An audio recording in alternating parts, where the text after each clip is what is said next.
नमस्कार दोस्तों, आप सभी का स्वागत है रूह को कपा देने वाली भूतिया कहानी में। आज की जो भूतिया कहानी है यह चंपारण की सच्ची घटित कहानी है।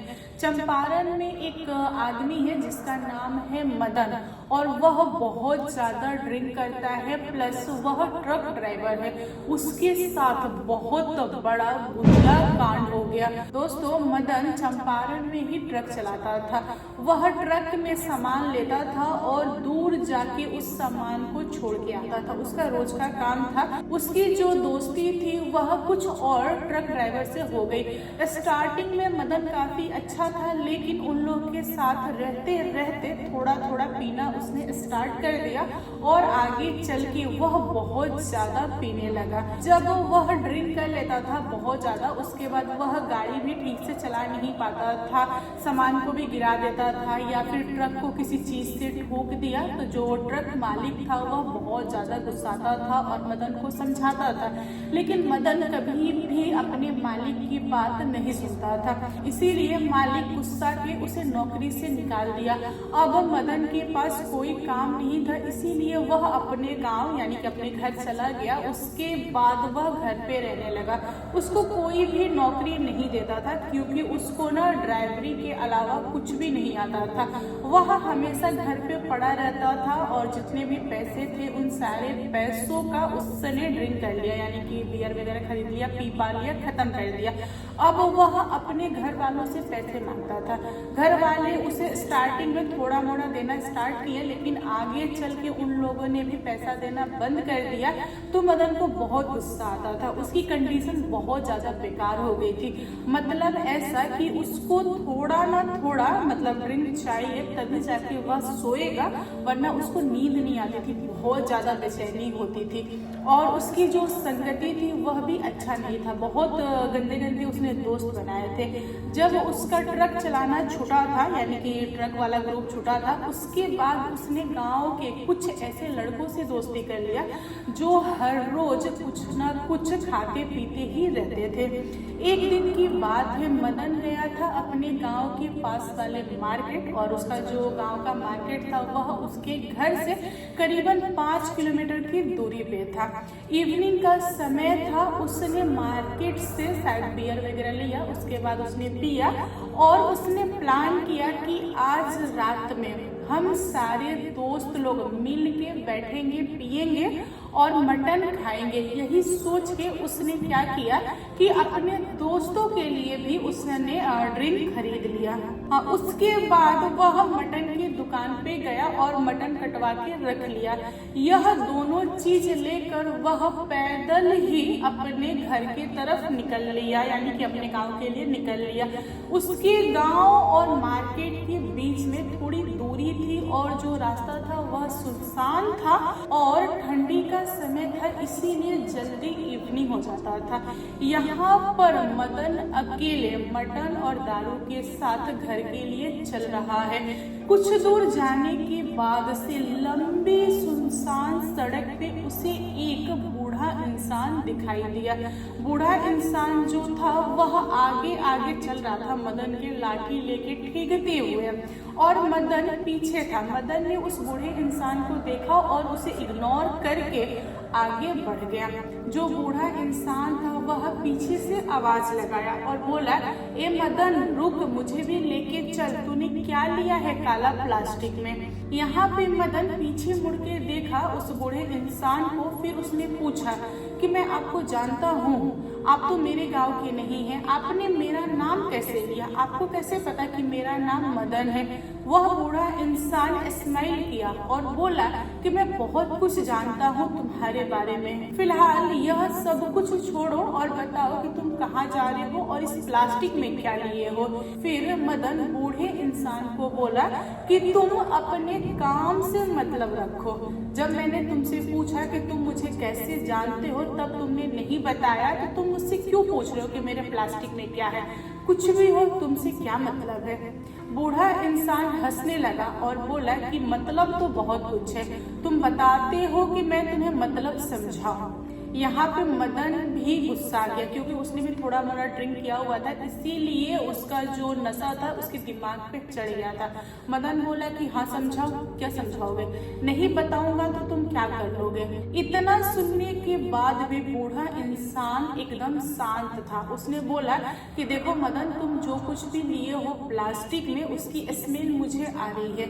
एक काम करो, मेरे साथ शेयर कर लो, मैं तुमसे पूरा नहीं मांग रहा हूँ, तुम उसमें से थोड़ा मुझे दे दो ताकि मैं भी खा लूँ, मेरा भी मन है, और उसके बाद जो कुछ भी बचे तुम लेके जाओ, मैं तुम्हें रोक नहीं रहा हूँ। लेकिन मदन मटन को देने के लिए तैयार नहीं था। उसने बोला कि नहीं, यह मटन है और मैं इसको लेके जा रहा हूँ, घर पे फ्राई करूंगा और यह हमारे चखने का है, तो हम लोग इसे खाएंगे और दोस्त सारे लोग मिलके बैठ के पिएंगे। तुम क्या करोगे, इसका तुम्हारे मुंह में तो दांत भी नहीं है और मैं तुम्हें दूंगा नहीं। तुम जहाँ जा रहे हो वहाँ पे जाओ चुपचाप, मुझसे उलझो मत। यहाँ पर मदन बहुत ज्यादा गुस्सा आया, कुछ उल्टा सीधा भी उस बूढ़े इंसान को बोला और उसके बाद वह आगे बढ़ने लगा। तभी वह बूढ़ा इंसान मदन को पीछे से पकड़ लेता है और बोलता है कि मदन रुको। मदन पीछे मुड़ता है उस बूढ़े इंसान को धक्का देने के लिए ताकि बूढ़ा इंसान मदन को छोड़े और आगे बढ़े।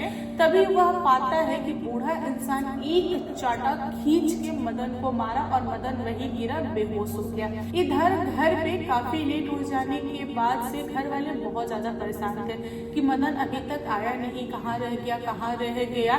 यह बात पूरे गांव में फैल गई। गांव में मदन को ढूंढा गया लेकिन मदन मिला नहीं।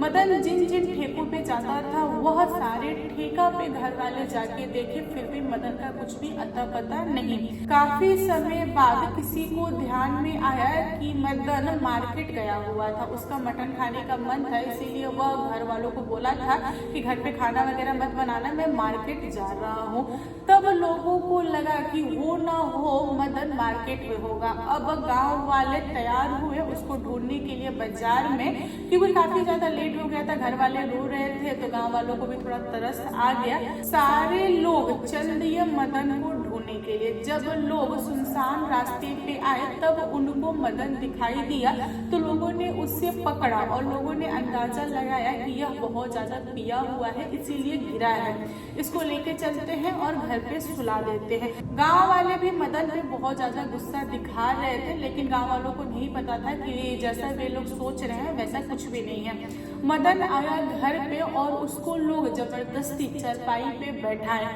जैसे ही मदन चरपाई पे बैठा वह लगा चिल्लाने और गांव वालों को भी उल्टा सीधा बोल रहा था, गाली गलौज दे रहा था। मदन के जो फादर थे उन्होंने मदन को एक चाटा खींच के मारा। यहाँ पर मदन के अंदर जो चीज था वह उपट गया, उसने विकराल रूप लिया। उसके बाद मदन के पापा को बहुत ज्यादा गाली वगैरह दिया, गांव के लोगों को भी गाली दिया।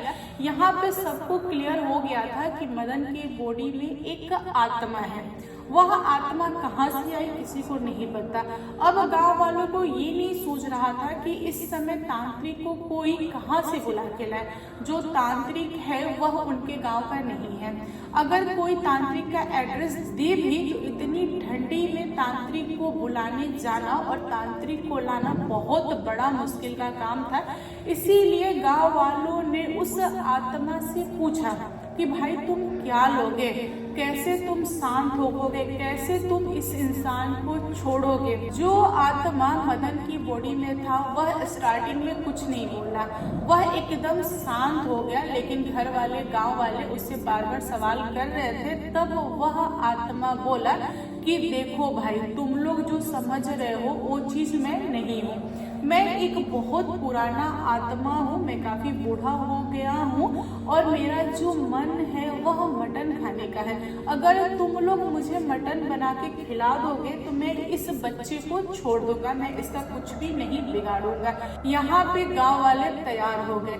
गांव वालों ने उस रात में मटन का व्यवस्था किया। उसके बाद मदन की जो वाइफ थी उसने मटन बनाया। सारा का सारा मटन मदन को दिया गया। मदन अकेला सारा मटन खा गया। उसके बाद वह चरपाई पे गिर गया। जो आत्मा थी वह आत्मा मदन की बॉडी से निकलते हुए तो किसी ने नहीं देखा, लेकिन मदन के आंगन में एक पेड़ लगा हुआ था। वह पेड़ बहुत तेज का बिना हवा का हिला, तो लोगों ने अंदाजा लगाया कि इसके बॉडी से आत्मा निकल के उस पेड़ पे चला गया है। उसके बाद अगले दिन सुबह में मदन की वाइफ और माँ सारे लोगों ने बात विचार किया कि शायद आत्मा चला गया है, फिर भी हमें ताबीज इनको पहनवा देना चाहिए, किसी तांत्रिक को दिखवा देना चाहिए। यही सोच के लोगों ने मदन को तांत्रिक से दिखाया।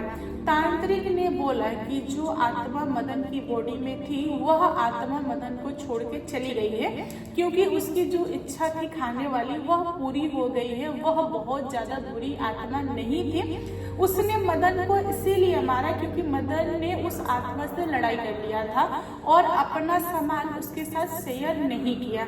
बहुत सारी आत्माएं होती हैं जो गुस्सा जाती हैं तो जल्दी से शांत नहीं होती हैं, लेकिन उस बूढ़े आदमी की आत्मा अच्छी आत्मा थी, ताकि वह एक बार में ही बात मान गई। उसके बाद से मदन को ताबीज मिला, उसने ताबीज पहन के रहा और आगे चल के उसको किसी और आत्मा का सामना नहीं करना पड़ा। दोस्तों, मदन की जो हैबिट है ड्रिंक करने की, पता नहीं छुटी है कि नहीं छुटी है, ये तो मुझे नहीं पता। तो दोस्तों, आप लोग बताओ आज की भूतिया कहानी कैसी लगी। कहानी पसंद आई हो तो लाइक एंड शेयर कीजिएगा, और मेरे चैनल पे न्यू आए हो तो चैनल को सब्सक्राइब करना। Thank you, bye.